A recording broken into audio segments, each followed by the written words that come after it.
You're watching Business Morning on Channels Television. Of course, the conversation is still on with regards made in Nigeria. Right about now is a question and answer session on mitigating the impact of crisis conflict. It's one of the plenaries that's actually ongoing here at the 22nd edition of the Nigeria Economic Summit happening in the nation's capital, Abuja. We've got the governor of Borno State, Kashim Shettima, part of the panel there, as well as Fola Adiola, who is an international member, board of trustees of the NSG, and of course he's part of the International Crisis Group. And we've also got Ayo Obe, who is also part of the International Crisis Group. They're taking a look at the issues around crisis and conflicts as we talk made in Nigeria.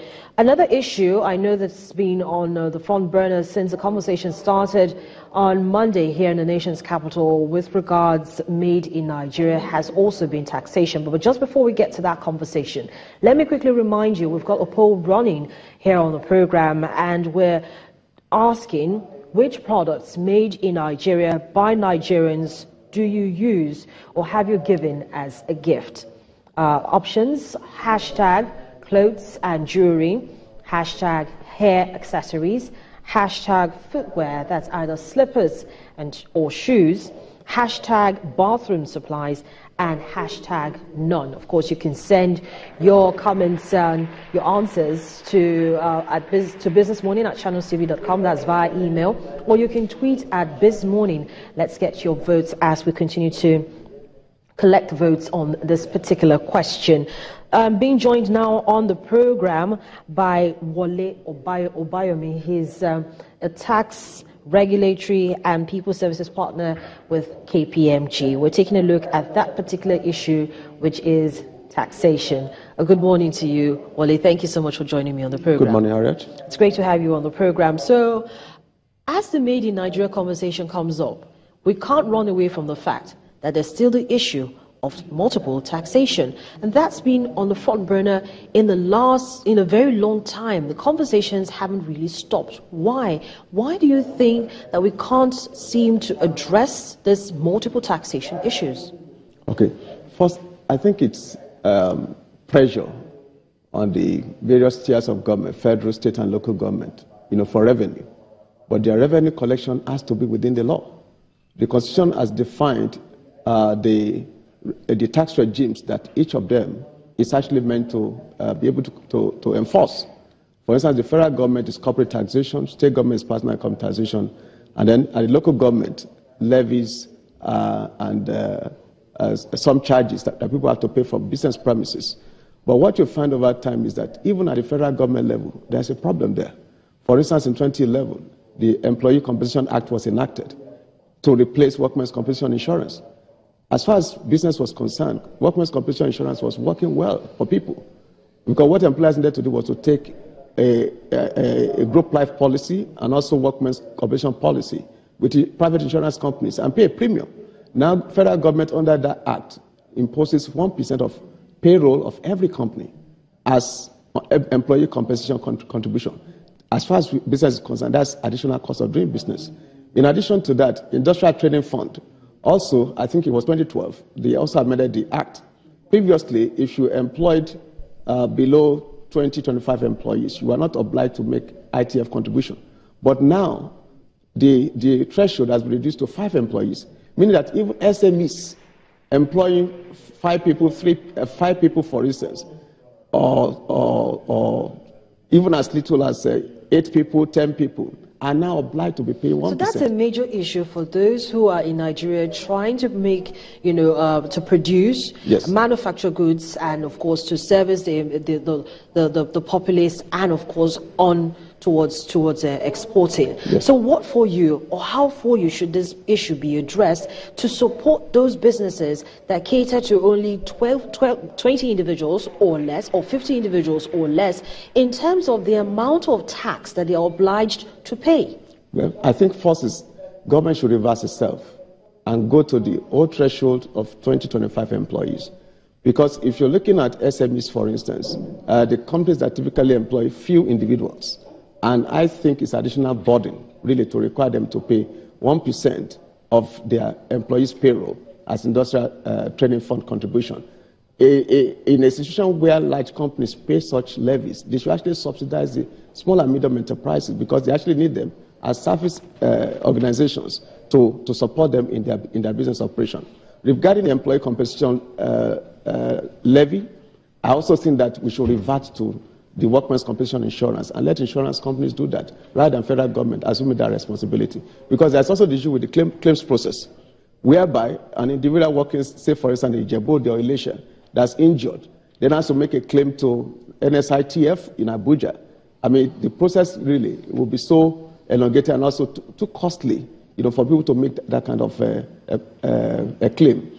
I therefore think that the governments at each level, having been hearing this issue from time to time as a disincentive to doing business in Nigeria, should actually operate within the constitutional limits as to the amount of taxes that they should be charging businesses in the country and individuals in the country as well.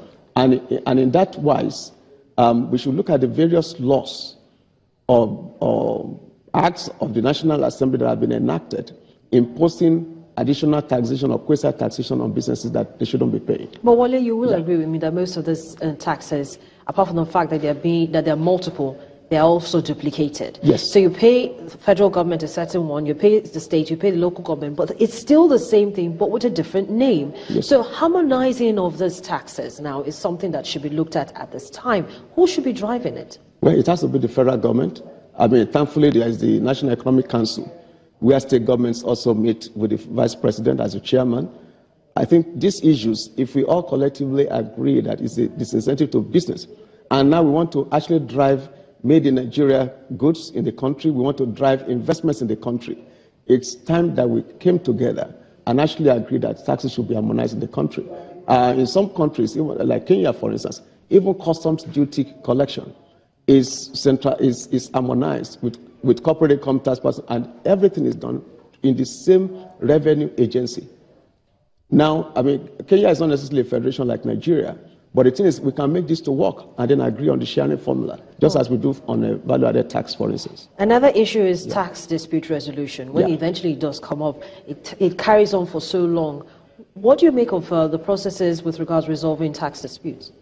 Well, I mean, that's really not good for us, because part of the global best practices is that a country must have an effective tax dispute resolution process. In Nigeria, for instance, the tenure of the Tax Appeals Tribunal expired a few months back. Now, since this government has assumed the reins of authority in Nigeria, the Tax Appeals Tribunal is yet to be reconstituted. So, and there are tax claims or tax disputes that actually taxpayers would like to adjudicate before the tribunals. Now, the tribunal is a quasi-judicial body. It's not exactly a court. But now people are forced now to go to the Federal High Court. Again, we are inundating the Federal High Court, with tax cases that actually could be administratively resolved at the Tax Appeals Tribunal.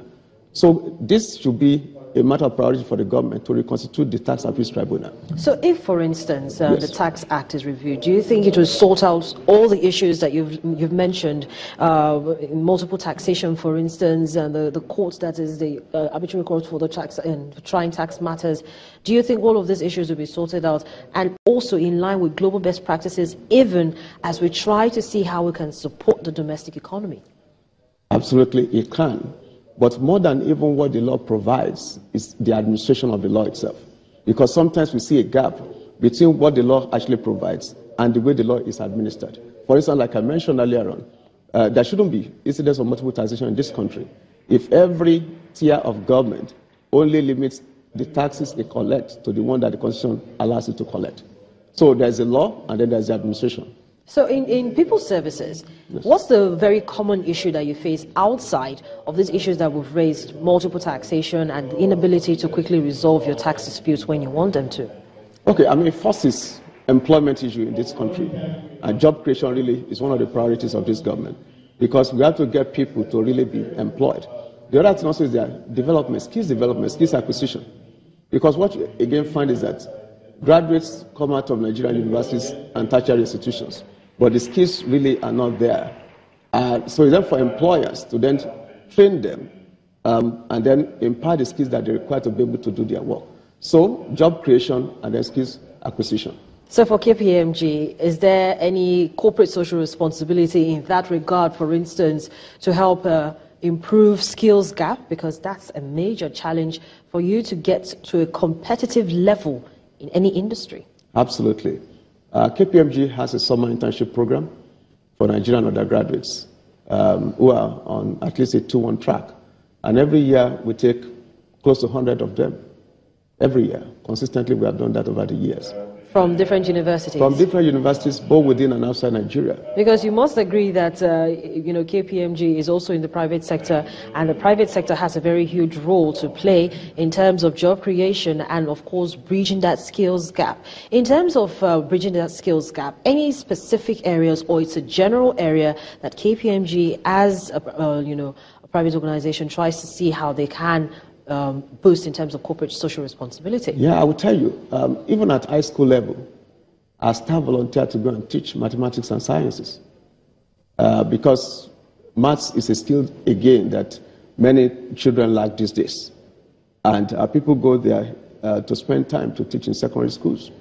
And in addition to that, we also give educational materials, all by our personnel, as part of their own contribution to all of this. And the firm supports them by giving them the time to go and do that. So back to this, to taxation conversation that we're having, do you think there should be there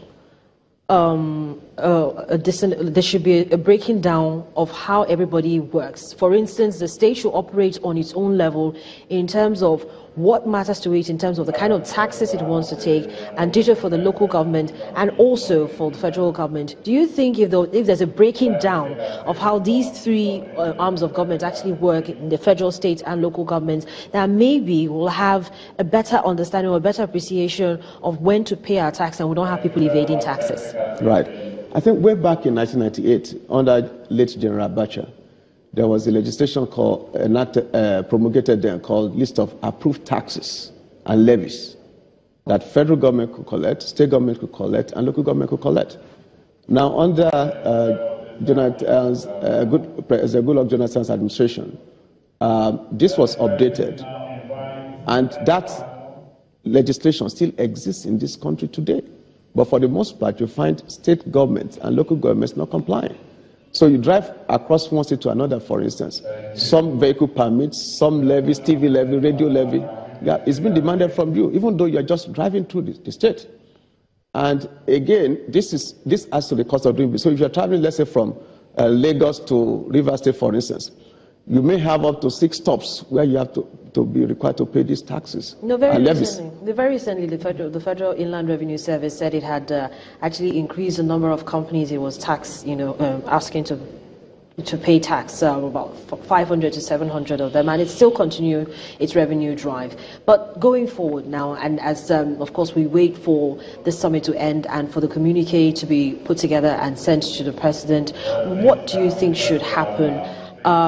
Reducing of taxes, incentives to try to make these businesses to stay afloat without shortchanging the government? Okay, first, I believe every individual earning income and every business making profit should pay taxes in Nigeria. Even if it's multiple?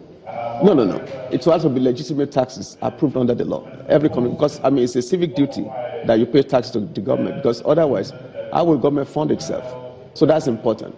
And in saying that, I also say that the Federal Inland Revenue Service needs to do more in terms of capturing in their system operators in the informal sector who are not currently paying taxes.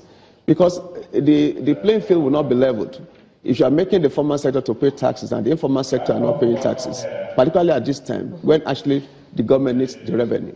So they need to spread their dragnet in order to ensure that all businesses in the country pay taxes. So if they are able to capture additional 700,000, for instance, recently, I think there will still be hundreds of thousands more that they need to do. And with BVN, for instance, in the banks, because I imagine nobody will keep 100 million naira at home, 50 million naira at home. Those monies must be somewhere in a bank. And through that, they'll be able to track them and then ask for their accounts and demand their tax returns and tax payment accordingly. The other thing to say is that in this country, I mean, the rate of tax that we have, corporate income tax, is uniform. All right, so Mr. Yeah. Now, what we need to do actually is that we need to have a small company taxation that will address small and medium enterprises in the country. All right, Wale Obayomi, thank you so much. Partner Tax, Regulatory and People Services, thank you for joining me. My pleasure. This Morning continues after this. Please stay with us.